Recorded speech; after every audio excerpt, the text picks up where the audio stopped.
What's up, guys? It's your boy OCC here, bringing you free-for-all gameplay on a meltdown. I didn't really want to stay, but I needed to make a YouTube video for you guys.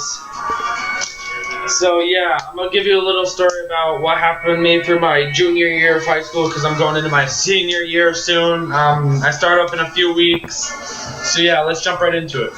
So I go to a main school, like something that everybody goes to. I go to a main school. So yeah, and then I go to a second school, and that school is vocation. It's like a vocational program, so it gives me an opportunity to work on something I want to do. So I wanted to work on cars at the time, and I wanted to work at cars because I know I want to be able to fix my own car. But when I go to college, I'm gonna be going for probably a state trooper or a cop, so I'm going for criminal justice as my college year in video editing. So yeah, let's jump back into the story. Yeah, so I escaped my teacher. We're gonna call him Mr. L. He was an ass. He was very, he was just cruel, playing a dick to me and my friends and half the kids in my class who he didn't favor. So I skateboarded a lot. So I skateboarded a lot during the school year because the church that I knew of that my friends go to, called The Haven, they're cool enough to throw skateboard ramps in their rails because they took down all the skate parks where I live. Can't really skate here without getting a ticket.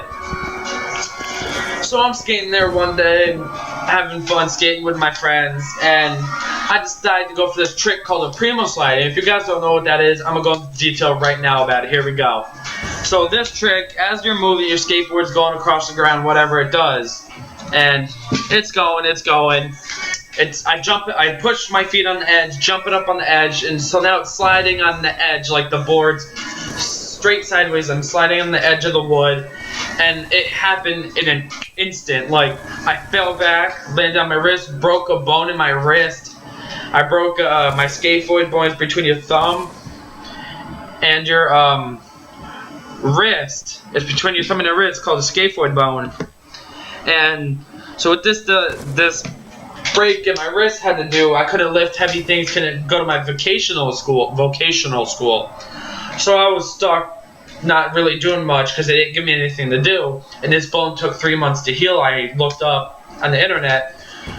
So we're cutting it in close. We're going for my last quarter. It's my last week of school because I ended June 5th or something. My vocational school ended the 15th.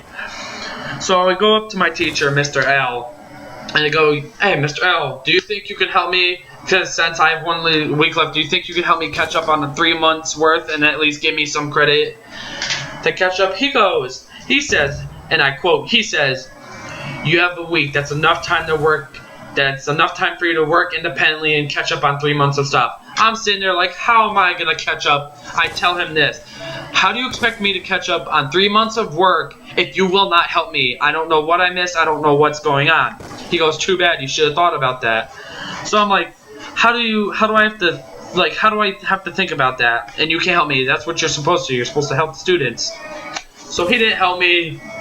I go on this quarter. I almost failed the quarter. I almost failed this class. I passed with 3 points of a passing grade that you can get. Yeah, it was just really bad. This teacher would pick on me. I'm going to throw you in a few more stories about this teacher. One day, so I have kids in my in my class that wear Timberlands, and they're low-cut Timberlands. They're not high-top, so they're like high-top sneakers, but low, not boots like Chippewas or Carolinas that go up to your to your calves of your leg. And so he's picking on me. He goes, "Tyler, why aren't you wearing your boots?" I go, "Mr. L, I am wearing my boots." He goes, "No, you're not. Those look like sneakers. Put on your boots." I'm having a full-blown argument with this dude. I go, this is where he just got me mad. He kept yelling at me because he thought I didn't have my boots on. And may I remind you, I'm wearing DeWalt boots, the working company DeWalt boots, I think they're called. Low cuts, they're like high tops, so they're not all the way up to your calf legs, to your knee. So I go, "Are you blind?" He goes, "No." I go, "You must be blind, because when as I'm telling you, I'm showing you they're steel-toed, so you must be blind because they're boots. I'm sorry they don't go 8 inches up to my knee.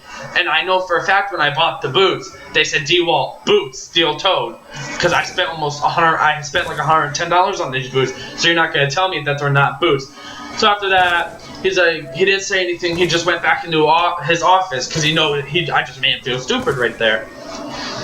And after that, he still picked on me through the year, through the rest of the year. It was ridiculous. I had one in the beginning of the year. Here we go. Here's another story. In the beginning of the year, he'd take collaboration. Yeah, collaboration. Pretty sure the word. Like if you want to borrow a pencil or something, you'd have to give him your boots, a boot, your phone, or money. If you don't, he don't get the pencil back. You don't get your things back. So I asked for a pencil one day. I forget my pencil. We're doing like a quiz or mini quiz or something like this.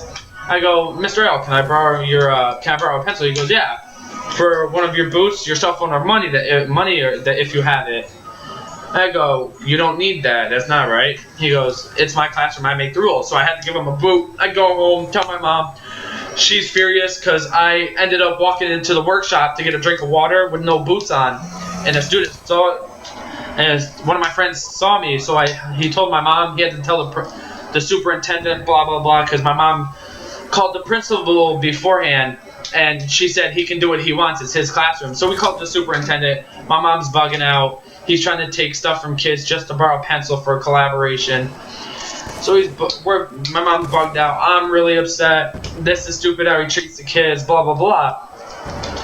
Then my mom said, you don't have to worry about him taking anything from you guys any longer because I stopped him from doing that.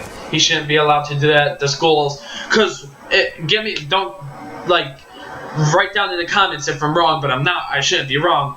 A school should provide you with a pen or pencil or paper and stuff that you need in case you don't have it with you. You shouldn't have to give them anything to borrow that. Because I know when I was younger, I went to a school, they made you buy tissues for the kids there, which is awfully stupid. So it's just heat of the moment, junior year, a little crazy there. Not that bad, but a little. My teacher was just awful. So yeah, I'm done here giving you guys a little story. So be sure to subscribe for more content. Getting my Elgato soon. I should be ordering it this weekend. It's gonna cost me $150 because I'm gonna spend $11 and have it shipped to me within a week. So yeah, be sure to subscribe and drop a mother effing like if you enjoyed this video. Be sure to like it up for me.